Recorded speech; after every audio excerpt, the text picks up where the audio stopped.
Good morning. Today is March 17th, 2025. Today's read of the day is Cannabis, the Illegalization of Weed in America by Box Brown. It is a graphic novel, and the author talks about cannabis, how it came to be, and this whole history behind it. The story starts off with how no one really knows when it became, I guess, a thing. We don't have a country of origin where it's like that's where it started. But the story in itself, he talks about how it was something created through, I want to say ancient. I do not want to be offensive. Hold on. He talks about how the history came. Okay, Hindu mythology. I mean ancient because it's a very long time ago. I don't want to be rude. I do not want to be rude or disrespectful. So it started from Hindu mythology between a war of the gods and demons who both craved immortality, and then it became this whole story. I'd rather you read it than me tell you. For some reason, there's no one out here reading it, but for some reason, I enjoyed reading the book.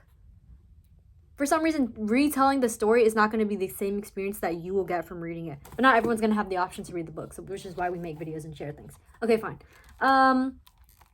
So the story starts from something in Hindu mythology where there was a war between the gods and the demons, both of which craved immortality. And then they had to get into this whole thing who they had to ask from the Lord, the Supreme Lord Vishnu. And he says, to prepare the nectar of immortality, you have to churn the milk ocean. You need the help of the demons. And so they go to this milk ocean, and to churn it, they use a giant mountain and a serpent. That's the rope. And Lord Vishnu turns into a turtle so that his back is holding up the rock, the giant mountain. And so each side, the gods and the demons, they're pulling each end of the snake to churn the ocean. Random part, but it says right here, we demons will pull the head of the snake. Pulling the tail would be an insult to us. You're using a snake just to get this thing. I don't think it matters to get the immortality. So the ocean churned up poison, and Shiva did not want the poison to destroy the earth, so they consumed it, and it turned them blue. It turned his skin blue, but he was fine. And from churning the milk ocean, all these cool riches came, like a great jewel, a wish-fulfilling tree, a wish-fulfilling cow, Varuni, the goddess of alcohol, Parvati, goddess of divine beauty, Lakshmi, and Danista, goddesses of fortune and misfortune. Cool stuff like that. And finally, they got to the nectar of immortality, which the gods and demons fought over. For some reason, that's where it ends, but it says that Shiva received the cannabis plant. Shiva ate the leaves and flowers and planted the seeds. And from there, it talks about how someone named Vishal harvests the cannabis crop, churns it, turns it into a paste, and turns it into a drink called Bang. Shiva's followers give him offerings, the drink, stuff like that included. They do yoga, and they smoke up this cannabis and do all this in dedicating their lives to Shiva. And from there, it becomes a whole history of things on how, in discovering it and people finding out about marijuana, a lot of them become afraid, thinking that it's harming people. You see early on in the story, though, it already tells you about how it talks about its recreational use and how it calms the mind. Right here, it talks about an elephant rampage.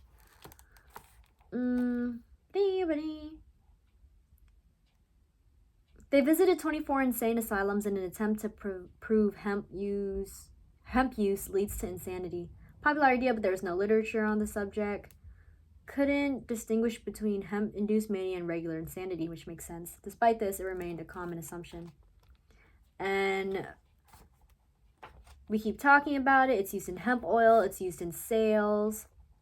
And then at some point, one of the first written accounts of marijuana use was in Mexico in about 1760.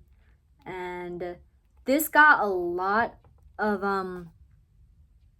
negative opinion from religious people.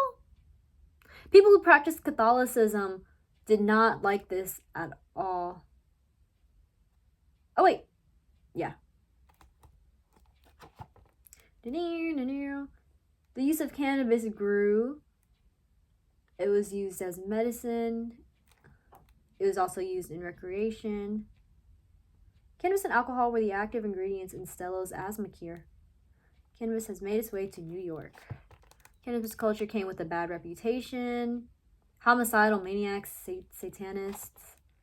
And then from here, right, this page right here, page 57, this is where it sparked to me that a lot of the negative media that we hear from marijuana actually came from racism, which I had no idea at all. Very terrible. So this page talks about a fight in El Paso, Texas in 1914, a fight between white Texans and Mexican immigrants. They were blaming it all on the immigrants, saying that it's making them violent. And from there, it becomes horrible. And they're using it as like a way to blame immigrants and minorities that they're bad people and that they don't want them in the U.S. At some point, it tells you also the author, the things that he looked up to create this book, the history, everything that he learned. It's also said that like the government and people in power in themselves, they were directly finding minorities to see who had like any substances on them or whatever. They were like directly finding them more, which I believe, the terrible country we live in. A lot of black musicians were targeted because at the time, a lot of the musicians used marijuana and they wanted to use it as like a reason to get rid of them, which is terrible. I didn't know Louis Armstrong smoked cannabis also. Random thing, but he used it and he was sentenced for 13 days, I believe, and then he was out. And there was a musician, Billie Holiday. She was targeted a lot. And her being both black and a woman, it was unfortunately not helping her. They were out to fucking get her. All these things. And it just became, it's like rumor after rumor saying that it's violent. It causes you to be violent. It's to like induce your lust, your sexual lusts, or your physical capabilities. Someone in here that's mentioned a lot is his name is Harry Anslinger, and this man was a racist. He was just adding on top, like push to shove. Like, I don't know if it was true. It sounded like he was just trying to find reasons to prevent people who were black or people who were Hispanic from living in the U.S. Because he just kept using it as reasons like, these are bad people. Like, this is what it'll do to you. It's fucking up our youth. He's dead now.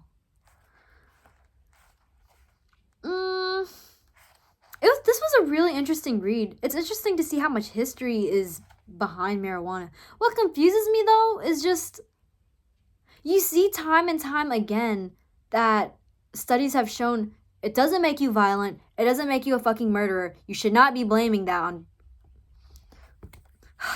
What a good book. Oh my gosh, I love reading. Study after study, it's not making you go crazy. No matter how many, like, hallucinations or what you're thinking, like, it's not as bad as history has been making it out to be. This is the Billie Holiday one. Right here, the quote that I was seeing. Perhaps Anslinger saw her as the most brazen offender for daring to be both black and a woman. So for just existing. While eventually arresting her for narcotics possession while she died of cirrhosis of the liver. And then here, when I was talking about the arrest of Louis Armstrong, while the arrest experience could have been much worse, Anslinger made sure Armstrong's name was smeared by his friends in the media. And then, I'm not going to say that. That's mean. Like, it's racist and it's mean. Very interesting. I see how in this, like, all of Harry Anslinger's work, it has been a really big part in why people do not like marijuana. And so it's affected President Nixon, it's affected President Reagan, his wife Nancy Reagan. It's crazy to see how badly people like it and how, like, rumor after rumor, it's added up onto it. I don't know if me being an impressionable child, it made me believe that too, because when you're young, you're taught don't do drugs, which I still think puts into play. Learning about the things that you're intaking is really crucial, though. I still only know so much about marijuana in itself, even in spite of reading this. It makes me uncomfortable to use.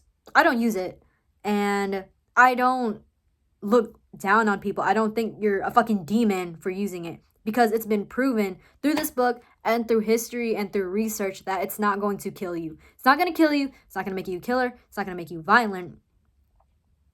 It's been proven in medical research that it helps people, and it can be for recreational use. Something about this book is telling me that it was just a reason for people to be hateful on minorities. At the dawn of the 1980s, more than 400,000 people were being arrested for cannabis use per year, with Black people and other minority groups being arrested in far greater numbers than whites. Guilty. A Nixon aide later admitted Nixon wanted the law focused on... For some reason, it feels weird just to say that. On people who are Black and hippies. I don't want to say just that. Seems rude and racist. Who he considered his enemies? Why are they your enemies? You are one man, and they want nothing to do with you.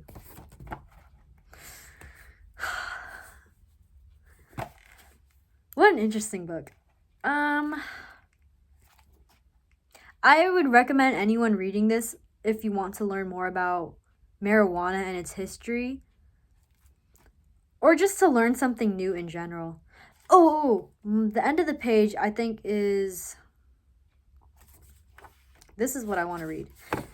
Cannabis is a safe and effective drug that many people enjoy the benefits of. There's no reason it should have been prohibited in the first place. What has happened is a tragedy that continues to harm people. It was a bad idea that spread around the world and affected families for multiple generations. Even now, there are those in power spreading ancient debunked claims about cannabis. It is a gateway drug, which is what this little president is saying. I'm assuming it's the president.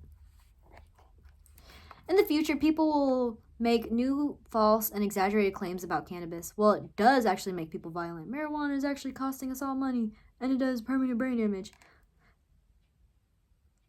There will be people trying to stop cannabis use. There will be people trying to stop cannabis use for their own agenda. Oh, okay. There wasn't a comma. That messed me up. There will be people trying to stop cannabis. Use it for their own agenda, no matter what its legal status is. Since ancient times, humans and cannabis have found a kinship, whether it be recreation, for their ailments, to stimulate creativity, or to gain a new perspective. And though it can make some people feel like they're about to die, it still has never killed anyone. That part, I was a little bit questionable, because I feel like there's a possibility anything can kill anyone, but that's his perspective on it. Whatever is to come in the future, cannabis will grow and humans will harvest. What a good book. Smoking Out the Truth. Oh, that's clever. It's unfortunate to see how, like, heavily entwined marijuana use came into with racism. Like, they were just finding ways to be hateful. Duh. At some point, they also talk about the ongoing issue with AIDS and then LGBTQ rights. And it was said somewhere, like, during those types of protests, people who were also, like, protesting for marijuana use, all three combined into one, because all three were supporting, like, that marijuana was a good thing, that it's okay to be gay, like, to support the LGBTQ community, and what was the third one? To just make light of, like, the issue ongoing with AIDS, because some people who were going through AIDS, so many people were dying from it, and it was said that for some of the people, I think one was an artist, I believe. He had a lover named Jonathan, and he said something about it helping him medically, and it just changed his life. 10 out of 10 book, really interesting, really cool art style, a lot of history. I think a lot of people could learn a thing or two from this. I have 2 other books I need to finish. I want to go back to the library today. Oh yeah, I finished this one. I have to do a book review on that. So I will make another video. Oh my god, this one is 16 minutes.